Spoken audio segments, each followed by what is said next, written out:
नमस्कार दोस्तों, स्वागत है आपका PW हिंदी मीडियम के इस खास वीडियो में। आज के वीडियो में हम बात करेंगे, अगर आपके सबसे बड़े आविष्कार से दुनिया में तबाही मच जाए, क्या आप इसे अपनी विरासत मानेंगे? अरस्तु, एरिस्टोटल एक महान ग्रीक दार्शनिक और वैज्ञानिक थे, जिनका जन्म लगभग 384 ईसा पूर्व में स्टागिरा, मैसेडोनिया में हुआ था। वे प्लेटो के शिष्य रहे और बाद में अपने स्वयं के दार्शनिक विचार विकसित किए। उनके विचारों ने पश्चिमी दार्शनिकी, विज्ञान, राजनीति और नैतिकता पर गहरा प्रभाव डाला। यहाँ उनके जीवन, कार्यों और विचारों का विस्तृत विवरण प्रस्तुत किया गया है। जीवन परिचय। प्रारंभिक जीवन। अरस्तु का जन्म एक चिकित्सा परिवार में हुआ। उनके पिता निकोमैचस एक चिकित्सक थे। वे युवावस्था में एथेंस आए और प्लेटो के अकादमी में अध्ययन करने लगे। शिक्षा और प्रभाव। अरस्तु ने प्लेटो से गहन ज्ञान प्राप्त किया, लेकिन बाद में उन्होंने कई प्लेटोनिक सिद्धांतों का विरोध किया। अकादमी में लगभग 20 साल बिताने के बाद उन्होंने अपने स्वयं के विचार विकसित किए। निष्कासन और बाद का जीवन। प्लेटो की मृत्यु के बाद अरस्तु एथेंस छोड़कर मैसेडोनिया चले गए, जहां उन्होंने अलेक्जेंडर ग्रेट की शिक्षा दी। कुछ वर्षों बाद वे वापस एथेंस लौटे और अपने स्वयं के स्कूल लीसियम की स्थापना की। मुख्य कार्य। अरस्तु के लेखन का दायरा बहुत विस्तृत था, जिसमें निम्नलिखित प्रमुख कार्य शामिल हैं। नैतिकता, निकोमाकियन एथिक्स। यह कार्य नैतिकता और चरित्र निर्माण पर आधारित है।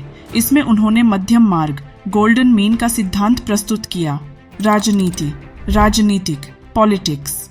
इस पुस्तक में अरस्तु ने विभिन्न प्रकार की सरकारों और उनके गुण दोषों का विश्लेषण किया है। उन्होंने लोकतंत्र, ओलिगार्की और तानाशाही के स्वरूपों की तुलना की। तर्कशास्त्र, ऑर्गेनन। यह कार्य तर्क और तर्कशास्त्र के सिद्धांतों पर आधारित है। इसमें उन्होंने समुचित तर्क की विधियों का वर्णन किया है। भौतिकी। अरस्तु ने भौतिकी, तात्विकता और कारण की अवधारणा पर भी विचार किए। उनके विचारों ने वैज्ञानिक सोच में महत्वपूर्ण योगदान दिया। जीव विज्ञान। उन्होंने जीवों का अध्ययन किया और उन्हें वर्गीकृत किया। उनके कार्यों ने बायोलॉजी के क्षेत्र में महत्वपूर्ण योगदान दिया। विचारधारा, सिद्धांत और प्रायोगिकता। अरस्तु ने अनुभव के आधार पर ज्ञान प्राप्त करने पर जोर दिया। उन्होंने तर्क और अनुभव को ज्ञान के मुख्य स्रोत माना। वास्तविकता का सिद्धांत। उन्होंने कहा कि वास्तविकता को समझने के लिए हमें उसके कारणों और अंतर्निहित सिद्धांतों की खोज करनी चाहिए। राजनीतिक सिद्धांत।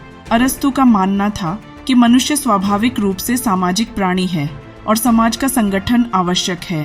विरासत। अरस्तु के विचारों ने न केवल ग्रीक दार्शनिकी पर, बल्कि संपूर्ण पश्चिमी दार्शनिकी और विज्ञान पर गहरा प्रभाव डाला।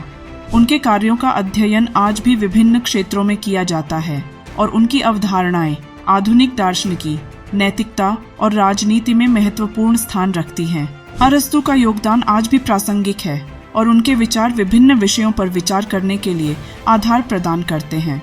तो दोस्तों, यह था अरस्तु, एरिस्टोटल के आविष्कार, जो हमें हर रोज की गतिविधियों और पूरे ब्रह्मांड की गति को समझने में मदद करते हैं, जिसने विज्ञान की दिशा को हमेशा के लिए बदल दिया।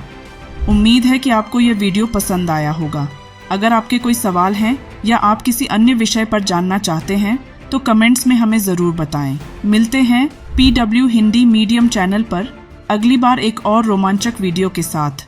धन्यवाद।